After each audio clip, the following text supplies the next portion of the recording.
On All Hallows Eve, when the moon is agleam, the gays dissect films on a pod called Let's Scream. Films with werewolves and demons, zombies and witches. Spooky season is here, so get ready, bitches. Who will survive? Which divas go down when a killer named Michael is let loose on the town? It's finally October, and spooky's the theme. Our one question for you is, Are you ready to scream? Oh,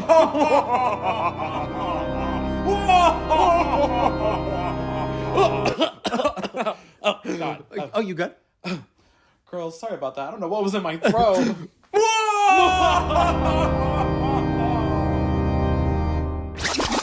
Come on, girl, let's scream. I am a god. No, please don't kill me, Mr. Ghostface. I want to be in the sequel. This is the part where you run. Come on, scream. I would just like to say that I'm sorry. I'm sorry to Stevie's mom. I'm sorry to my mom. I'm so sorry to everyone. I was very naive, and ultimately, it's my fault. Because I insisted. I insisted we do a podcast. I insisted we cover the Blair Witch Project. And now we're out here on the podcast. Cold and hungry and hunted. What was that? What the hell was that? I'm scared to close my eyes. I'm scared to open them. I'm gonna die on this podcast. Hello, and welcome to Let's Scream, a podcast where we dive into our favorite horror movies. I'm Parker. And I'm Stevie. And today we're looking at 1999's The Blair Witch Project, directed by Eduardo Sanchez and Daniel Myrick. Join us as we journey to the woods and learn all about the Blair Witch. Are you ready to scream, girl? Come on, girl. Let's scream. scream. Okay, so The Blair Witch Project from 1999. What do you think, Stevie? I can appreciate this movie, but I'm not a found footage girly, and it's just not my favorite. I love the beginning of this movie, like when they're in the town interviewing people. When we get to the middle, I think it's very boring. I think for like the first 20 minutes is like good. The next 40 or so minutes is really boring, I think, with a few like interesting things, but then it's just like they all kind of go nowhere. And then we get to the big climax, I think, in like the last 15-20 minutes of like everything starts to happen, and I think that's when it's like, again, really interesting. But I think a lot of the interesting things with this film are like more the behind the scenes stuff, and knowing like a lot of the interactions with the cast, knowing the marketing for this, because they really while there have been horror films claimed to be based off of true events, this is like the first kind of horror film, or at least like mainstream one, to be like a found footage. Like, we found this footage just actually happened. This is something we're trying to figure out. And they really marketed it that way. It was also during like the very early ages of the internet, like when people, like everyone had like the commercial internet, where like more people had access to it, like the everyday person. Mm-hmm. And so like I know like the Blair Witch websites would be like, oh, we're trying to find these people, they're still missing. Like they acted like these actors are like real people. Their IMDb pages said that they were missing. Yeah. So like there was a lot of like, so I think that's like the cool stuff about it, but I think a lot of the film, like there's just so many shots where it's like it's just pure black and pure darkness where you can't even see, and I'm like, okay, like there's aspects of like I like not seeing, like we never see the Blair Witch, which I think is such a like great like yeah. And we're doing this film this week because in our spooky season lineup, I wanted a movie that had a witch. But I forgot the movie doesn't really have a witch. Yeah, we should have done, so it was like we should have really done like the original Suspiria, or I mean we could have done we could have done The Witch. The Witch. Oh yeah, that one's great. I do like The Witch. That one's fun. Well, this one says witch in the title, so whatever. And there is like hear tell of a witch. Yes. But, I mean, yeah, there is a witch. Like, I do believe, like, it is a witch. Like a demon. But do we ever really know? I know. That's the thing. Yeah, I don't necessarily agree with you. I really like this movie. I don't find it boring. I find it really engaging. And I think that's fair. I mean, when this movie came out, it was very successful and it was definitely the talk of the town. But critically, it's very divisive. It seems like you either thought it was like genius and like super cutting edge and you were really invested, or you were like, this is boring. And a lot of people got motion sickness from the camera work because it was the first like handheld camera movie kind of. So yeah, but I tend to really enjoy this movie, especially like I was doing research for, you know, this episode about the making of this movie and some of the stuff you were talking about with the marketing. And I tried to go into this viewing of it because this is maybe my third or fourth time I've seen this movie. Mm-hmm. But I really tried to like put myself in the mind frame of, okay, it's the year 1999. I just maybe like heard about this through word of mouth and was on the Blair Witch website, like reading up on all of the weird lore that they had on the website about like these people. Yeah. Thinking that they were actual people that are missing. And if you do that, I think this becomes a very engaging watch. And I understand why it was such a phenomenon. You almost have to like compartmentalize it as like part of that time period. Mm-hmm. And it's something that could only really work where we were in a world that not everyone was live streaming everything and there weren't as much vlogging going on. Yeah. So I think it's really special in that regard. And I love found footage. Like when found footage is done right, and we talked about this in our first Paranormal Activity episode, but I think that you can create a very compelling story. I like the fact that, like what you said, like a lot of the screen is just black or like stuff out of focus or stuff. I think that it's just unique a bit, like in the way that it scares you, and it plays with sound design a lot creatively. And I just can appreciate that. There's no like, you know, big jump scares or anything. And sometimes a jump scare heavy movie can feel kind of cheap to me. So I think this is a refreshing watch. Yeah. No, again, I mean, like I said, there's things I appreciate about this film, but I also don't think, I'm not in the camp of, oh, it's like one of the scariest movies ever. I think it's like effectively very spooky and unsettling. But and this movie also, doesn't scare here's the me. thing, the movie didn't have a big budget. They did a really great job with what they had. Yeah. That's like why it's so good.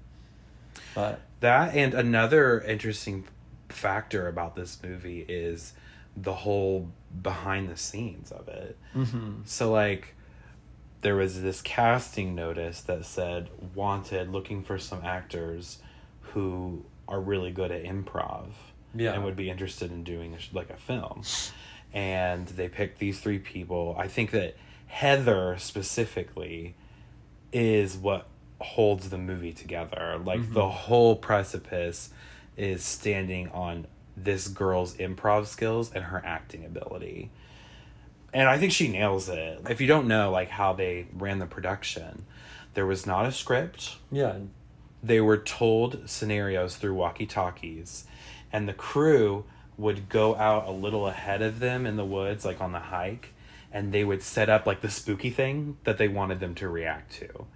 And so a lot of the story elements and the meltdowns and the character dynamics and all the stuff that goes down, it's all just people bullshitting and improvising and yes-anding out there in the woods.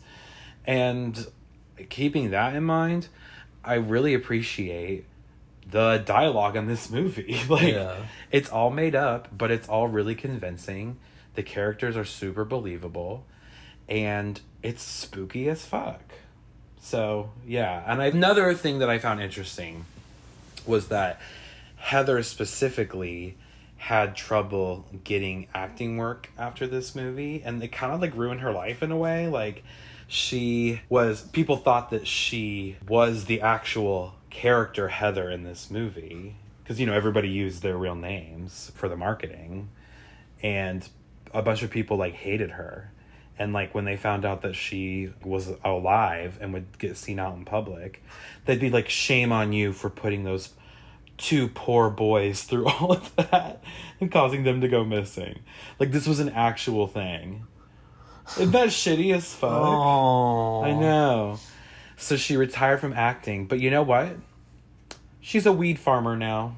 Hell yeah. Yeah. Good for her. Yeah. So Heather Donahue, I think is her name.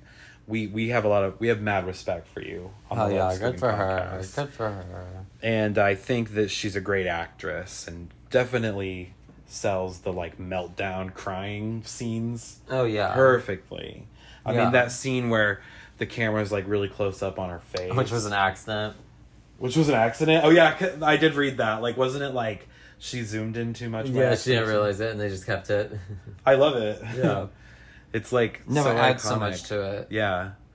And then, again, it's all made up on the spot, so... That's a lot of this because also, like, the ending with the, him saying, well, I don't want to spoil.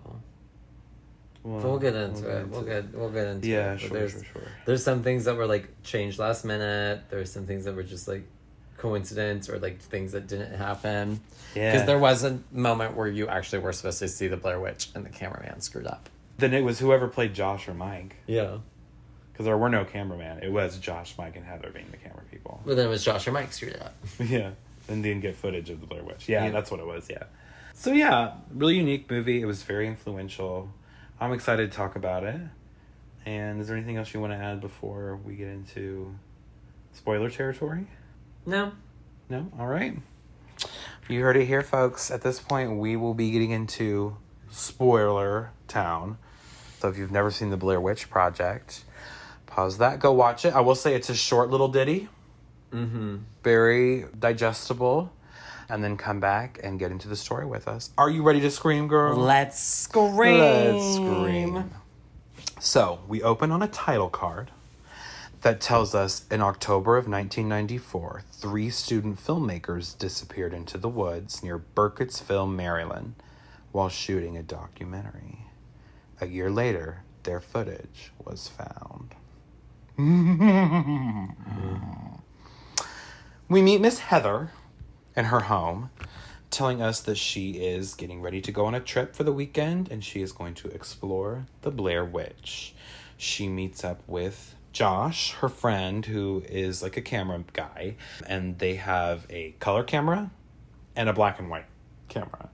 And she shoots through the color camera and he shoots through the black and white camera. And that's how you can kind of distinguish the different points of view when they're going through their woods and stuff. They stop and pick up Mike, who they've hired to do the sound. And Josh, I think, knows him. But Heather, like, this is her first time meeting him. Yeah. So that's kind of everyone's dynamic there. They go shopping for some marshmallows and campfire stuff. Yeah. And again, this is all improv. So it's just like, I don't know, it reminded me of like a vlog. Like, you know, it's like an early vlog, right? YouTube vlog. Uh-huh. It was cool, like, her, like, zooming in on the marshmallows and being like, yummy. And, like, I like this because you're setting up the world, you're setting up the characters. So, therefore, later when things start to get spooky, it really does feel real, I think. Mm-hmm.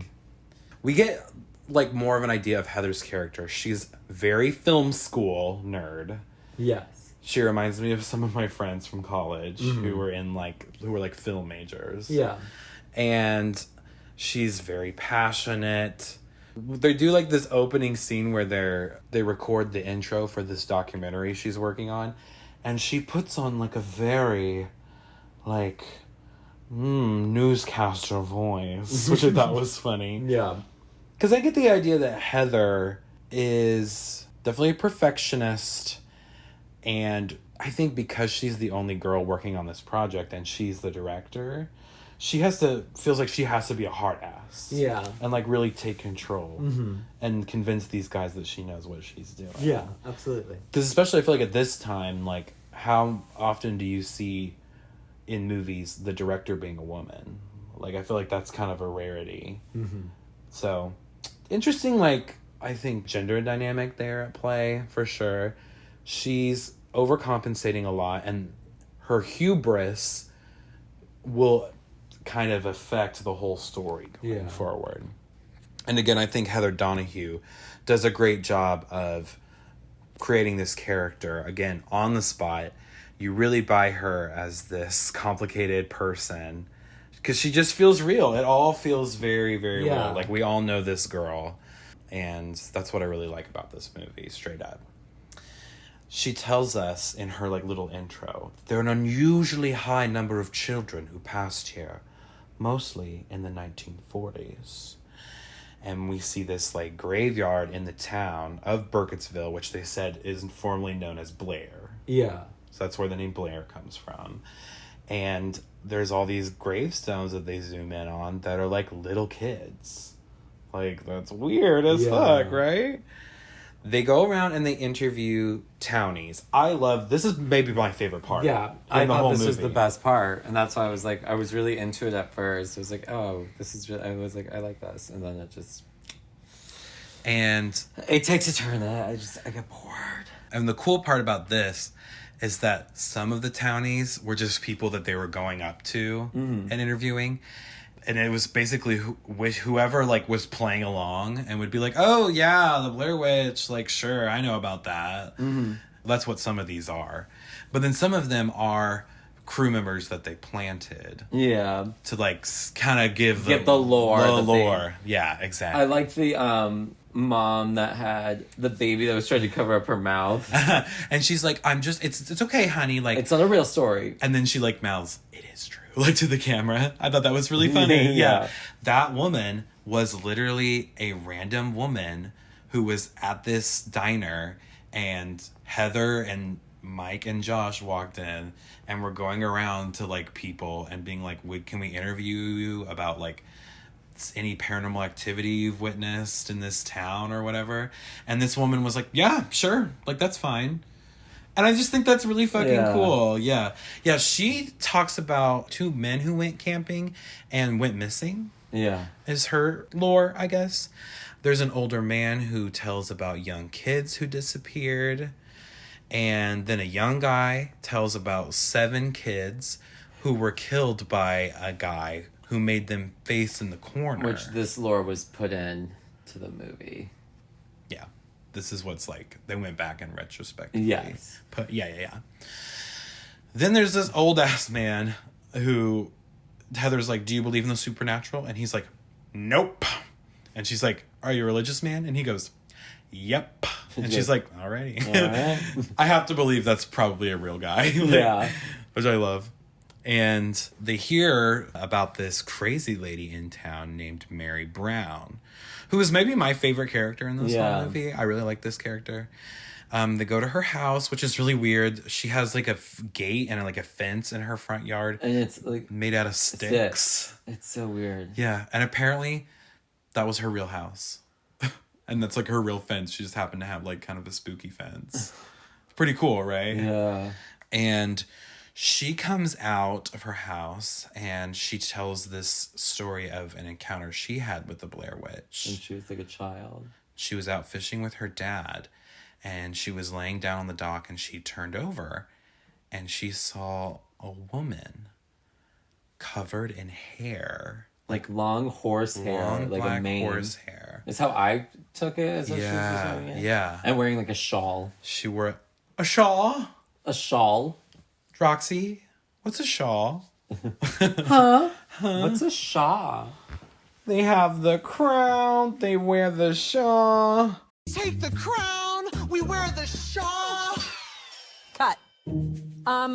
What's a shawl? But she opens her shawl, and yeah, her body is covered in hair, and she says her face is just very strange, and she stared at me. She just kept staring and staring. One of the times it also mentioned a story of like a little girl who went missing for 3 days, and she just showed up again on her grandma's porch, and she was talking about a woman whose feet never touched the ground.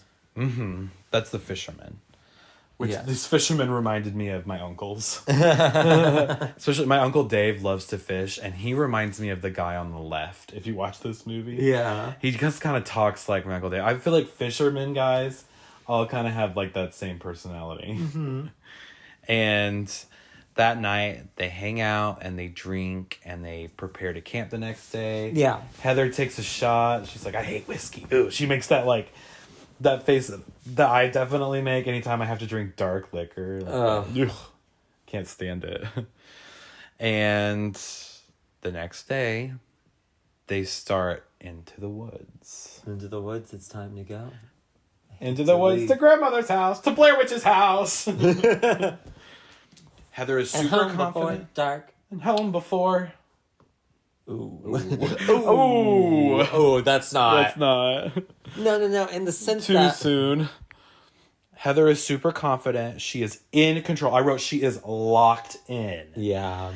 Even though she already gets them lost for a few minutes. Like there's like a moment right there at the beginning where she's like, well, I actually knew where I was going the whole time. And they're like, bullshit. Like they call her out on her bullshit a lot. Yeah.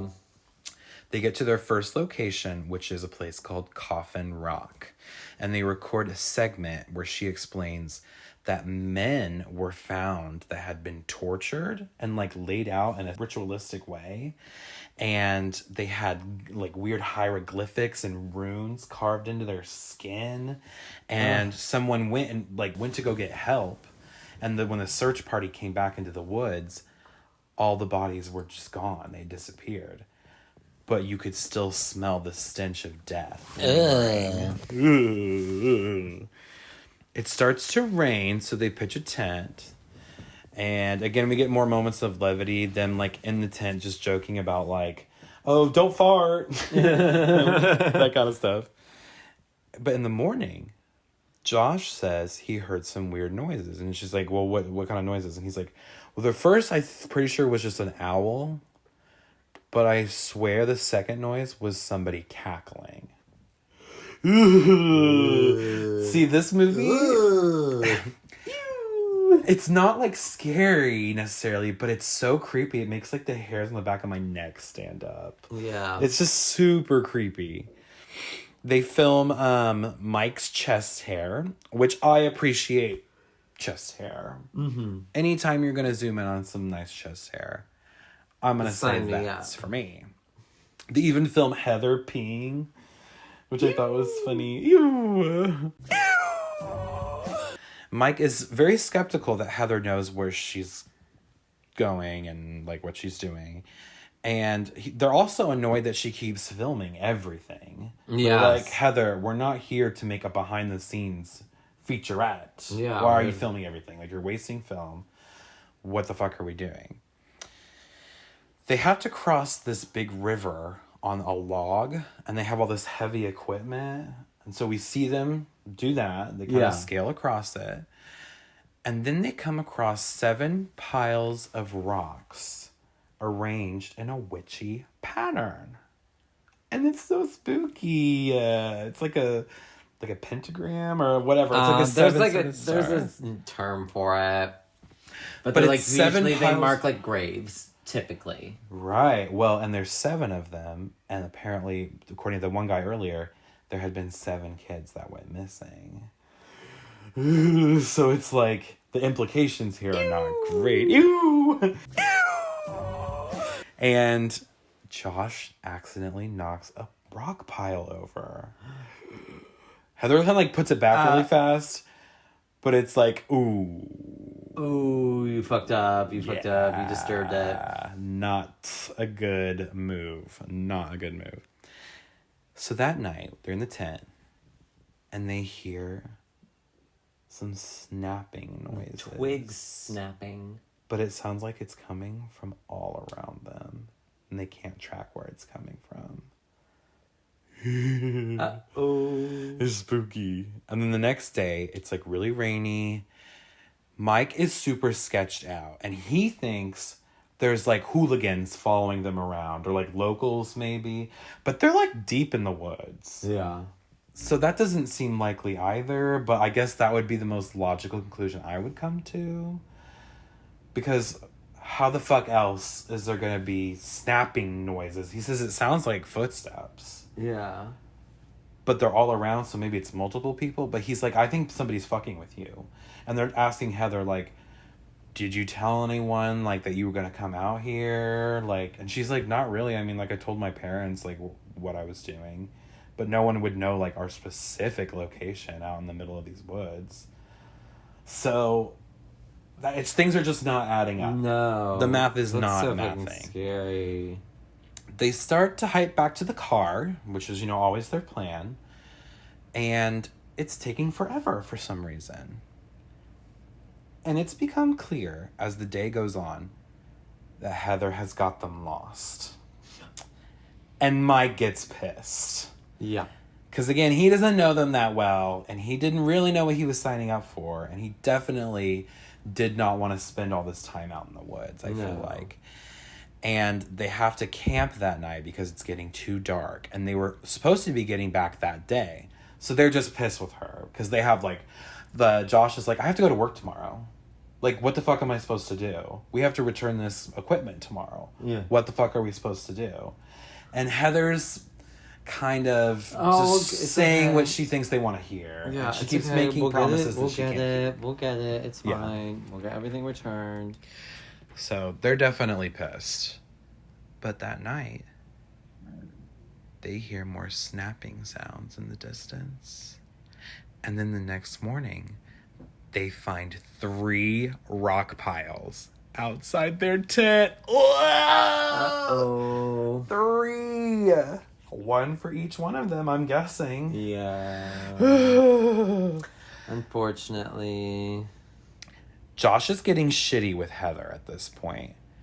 And before it was like Mike being the shitty one, and Josh was kind of like the mediator, like, whoa, man, chill. Yeah. Heather, chill. Like, guys, let's just try and remain calm. But at this point, Josh can't even, like, hold it together. He's just shitty, straight up. Like, Heather, he's like, what the fuck, Heather? Yeah. You're wasting time. And then he's like, wait a second. Where's the map? And this is when he gets really mad because he realizes she's lost the map. She doesn't know where it is. And she's like, one of you guys must have taken it. And they're like, no, Heather, we didn't take the fucking map. Like, we wouldn't do that. So tensions are really fucking high, and they resort to just following along the nearest body of water, which is like that river that they had to cross earlier. Yeah. So they're just going to do that.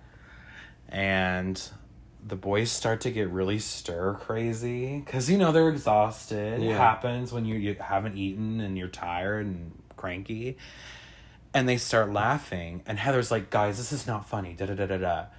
And then Mike starts to, like, really get, like, a crazy laugh. Like, he becomes, like, manic and unhinged. Laughs really, really hard. And they're like, what? Like, what's so funny?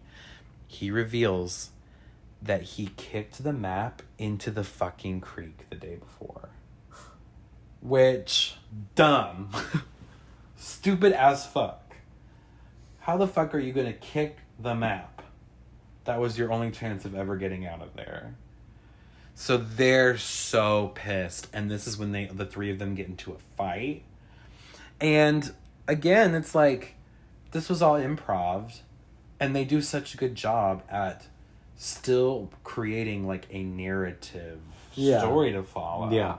Everything's believable. I never feel like they're acting. Like, it really always just feels like 3 people that are, like, really shitty with each other. And things keep going wrong. Yeah. And so they get into this big tussle. And then Mike comes back and he tries to apologize. But I wrote, she pulls the Madonna because she goes, please don't say sorry, sorry, sorry. I don't want to hear. I don't want to know. And so the vibes are off, but they keep walking aimlessly through the woods until, they find a huge cluster of, like, of voodoo style, like twig stick people. I don't even know. It's like some Stick witch figures. symbol or something. I don't even know if it's like voodoo. Kind of looks like a little person, It's like a stick person. Yeah. Made out of twigs. There's like hundreds of them. Just all tied up. And there's like a big one. There's like one big one. Yeah. Like, the last thing that I would want to find, the last thing I'd want to come upon in the middle of the woods is this spooky shit. It's so creepy. The, like, prop department did such a good job. Yeah. I'm sure they just probably went into started trying to find all the biggest sticks they could get. And just making these little Just twig making people. these twig people. And Mike starts, like, freaking out and starts screaming out for help. And so they calm him down, because now they're kind of afraid, like, if we make too much noise, like, is whoever's doing this, are they going to find us? So now they're kind of paranoid about being discovered at this point, too. And Heather finally admits, she goes, well, I think it's safe to say at this point that we're lost. And I was like, girl. Girl, where have you been the whole movie? Oh, now? Now we're lost. Now we're lost. Now we're lost. She's delusional. That night, they try not lighting a fire so that they will be less easily found. But then this is the creepiest night, because they are woken up by the sound of little kids laughing. And then, like, people start banging on their tents. Oh, the tent starts rustling like fucking crazy. So they run out, and this is a really iconic moment, because you hear Heather scream, "Oh my God, what the fuck is that?" And she's in What front, the and fuck this is the that? scene where they were supposed to show like the Blair Witch. I guess it was Someone in all black, wearing a ski mask, Like so a you would just ski see mask. like a figure. like a figure. Yeah, which would have freaked me out. Yeah. I think they would have been really scary to make this Yeah, movie. but but it works at like. Made them actually scared, because her reaction seems so genuine. But it's great that we don't see any. I love that we don't see it. I'm glad. Yeah, I guess Mike or Josh, whichever, just didn't get a frame of it. Yeah, but thank God. That's the scariest part about this movie, is that your brain just fills in. Yeah, which shows that they were like really in it. Yeah. He didn't take the time. He just didn't think to be like, oh yes, I have to look back at it. Yeah, He was like, right. Nuh-uh, I'm just running. So they wait for the voices to go away, and then they return to the tent. But this is crazy. Josh finds all of his stuff is like all spread out of his bag, and it's all covered in blue goo. Ew. Goo. And Heather is like, it's not possible to go missing. This is America. You can't get lost in America. Which I was like, girl. Yeah, people go missing all the time. What is sadly, that like logic? Hello. And they think it's ridiculous that she says that. So they start fucking with her and mocking her by singing the national anthem really loudly. Then they stumble upon the same log that they crossed earlier. And Heather breaks the fuck down. Yeah, because they realize they've just been going in a big circle. So now everyone is melting down. And Josh becomes, like, really malicious towards Heather. And I think he's frustrated with her, for sure. Well, also, but he's a low blower. Also, these actors did not get along. Oh, really? I didn't read that. Because, we'll get into it. Oh, okay. I'm intrigued to hear why. Well, I don't know why they didn't get along. Their working dynamic is, but it affects something in the story. Oh, interesting. I feel like it'd be hard not to get fed up. I mean, the working hours had to be miserable. Because they're filming at night. Yeah. And during the day. So, like, they had to film during sunlight and at night. So And they were given less and less food to eat. Oh, to make them go crazy. Yep. It was like a drag race kind of thing. The producers or the directors were, like, manipulating every aspect of the production. So he's putting the camera, like, shoving the camera in her face. And he's being like, oh, are you going to still make a movie now, Heather? Here's your motivation. You're lost in the woods, and there's a witch, and she's going to fucking kill you. Like, is that happy? Do you like that? Do you like how that feels, kind of thing? And she starts crying, and she says that the reason why she keeps filming is because it's all she has left. Which I think was a really good choice for her to say that. I think it's very telling about this character, Heather, that she's created, who's like, I mean, we know people like that, and we've, like, being creative people have had moments where it's like, this is my life. This project I'm working on is I have to finish this. I have to do everything I can for this right now. Yeah. She's just a very creative, very sensitive person. So that night, everyone is trying to just calm down. Like, they're trying to de-escalate the situation. They're at that point where it's like, okay, if we're going to survive, we're going to have to get along and maybe try and make peace. So Josh even apologizes to Heather. And I like this scene because it's, again, like, moments of levity in this, like, super spooky story that still make you drawn to the characters because they're fantasizing about what they would eat if they ever got back home. Yeah. Stuff like that. Yeah. But the next morning, Josh is missing. Oh, he's just gone. Just gone. What the fuck? They're like screaming for him and no one ever answers. And they're freaking the fuck out. They don't know what to do. They're very emotional.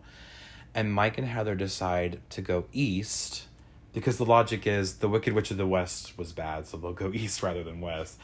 But if you remember The Wizard of Oz, you'd know that the only good witch was Glinda, the Witch of the North. So either way, they're fucked based on that logic. Yeah. Which I thought was funny. And they hike in silence pretty much for the whole day. They're very catatonic and exhausted and just confused about what happened to Josh. They try making small talk that night. And he asks Heather, what's your favorite thing to do on a Sunday? And she goes, well, it used to be hiking. And I thought that was a really funny line. Because at this point, like, I can't imagine I'd ever want to go hiking again. Yeah. So that night, they hear Josh screaming in agony out in the distance somewhere. Again, it feels like his voice is coming from all directions. Yeah. So they can't follow it. But it's just, like, the creepiest thing ever. And they're feeling so fucked with. And they're so worried about him. And later, Heather goes out of the tent and she finds a cluster of sticks wrapped up with pieces of Josh's flannel that he had been wearing. And when she opens it, there's a cluster Of his hair. of his hair And his tongue. and his tongue and a tooth and a bunch of blood all like lumped together. So she's horrified and she decides not to tell Mike because he's like losing it. Like, this is when we see Mike like rocking back and forth. So these actors hated each other so much. Josh and Heather's, I shouldn't say hated, but they were just not working well together. So it was originally Mike was supposed to go missing. And they changed it to Josh because they were like, we just can't have you two working together anymore. Oh, that's so funny. And he didn't really care because he wanted to go see a concert. Oh, hell yeah. I love that. So that night, we get the iconic testimony that Heather gives, that I gave a dramatic interpretation of at the beginning of the episode. Yeah. Her talking, like, first of all... And we get a shot of her boogers. Yeah, her noses are running the fuck... All I can think of is Scary Movie. Oh my god. Gale Hailstorm from Scary Movie. Where it is just pouring out of her nose. The boogers get bigger and bigger and bigger. It's so funny. It's so good. But yeah, this scene's great. It's like the best scene in the movie because her acting is great. She's making all this up on the spot, but she's selling it with such conviction and she's really just sobbing. She says that she's sorry to all their moms and she feels like she has to take responsibility because ultimately it's her project and it had to be her way or the highway. And now she's hungry, cold, and hunted. And she's scared to close her eyes, but she's also scared to open them. And then she says, I'm going to die out here. It's not funny. But when you think of the Scary Movie one, it's really funny. It's really funny. Gale Hailstorm. Hailstorm. Spoof of Gale Weathers. And while sleeping, they hear Josh's voice yet again. And they follow his screams through the darkness. Which would not be possible without his tongue. Yeah. So the logic is... True. It's not him. Right, and they even say, like, we don't even know if that's him, but, like, Mike is like, but I have to at least try because that's my friend, that's Josh. Like, I can't just hear him screaming or what sounds like him screaming and not go and respond to it. So they follow his screams through the darkness and are led to a spooky-ass house! Ew! So this is the whole climax of the movie. We get this sequence of them going in, and they hear his voice first upstairs. So they go up the stairs, there are runes and bloody handprints of Handprints. children smeared all over the walls. And then they hear his voice coming from down the basement. And so Mike runs down first with Heather kind of like staying back. But we see from his point of view of his camera as it just clatters to the floor. And it's like silence. And you don't hear Mike anymore. Then Heather goes downstairs. She follows him. And she's screaming out for him. And the camera turns. And we see Mike there standing up against the wall with his back turned to the camera. He's standing in the corner. Just like the little kids had to do. Because the whole thing earlier, I don't know if we went into extreme detail about it, but that killer who kidnapped all the little kids would have one face the corner while he killed the other one. Yeah. And he said it was like, Yeah, I didn't like like the to feel icon. their eyes staring at me. So that's the position she finds Mike in. And it's really creepy. It's like, ooh. Like, there's no situation in which him standing there is anything but, like, sinister. Yeah. And then her camera drops and clatters against the floor. And silence. And the end, bitch. That's the Blair Witch. The Blair Witch, baby. Mm-hmm. It's definitely one of our shorter episodes. I didn't think this would be a long one because the plot is, you know, it is what it is. Yeah. But yeah, I think ultimately really effectively creepy movie. Is it the Yeah, scariest movie I've ever absolutely. seen? No. Is There's it a the lot of best movie theory I've you ever can seen? go No. into with it. And, like, wondering, like, what everything symbolizes. Yeah, because they never give you one answer or the other. Like, are all those dolls, do they all represent lives the Blair Witch has taken? Right, yeah. Why is her story so similar to, like, what the Hermit was supposedly doing? It's like, does she control people? Like, does she possess that guy? I think also you can theorize she was using her, if she has magic abilities, she was using her powers to mess with, like, their compass. I think that's my main theory, I think. I'm like, Yeah. because I'm like, She's my making logic them is go in like, oh, you circles. just go south then. Right. You just keep going. You'll eventually hit because they were obviously, I think from the map when we saw it, I was like, oh, I think from the road they're heading north. Yeah.